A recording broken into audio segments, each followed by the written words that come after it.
চলো আজ আমরা দেখি আমার পুজোর ড্রেসের যে পার্সেল দুটো হয়েছে ফ্লিপকার্ট থেকে, সেগুলো কেমন হয়েছে বা কী বৃত্তান্ত। আগের দিন একটা গণ্ডগোল হয়েছিল, সেটা তোমাদের সাথে আমি পরে শেয়ার করছি। ফ্লিপকার্টের নাম করে একটা স্ক্যাম করে আমার থেকে মানে দেখাচ্ছে যে আমি অর্ডার করেছি, কিন্তু ওটা আমি অর্ডার করিনি। সেইটা আমাকে পার্সেল করে।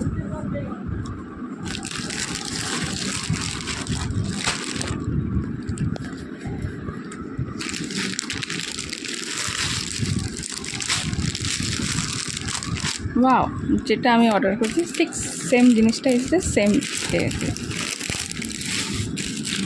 আর একটা পার্সেল দেখি।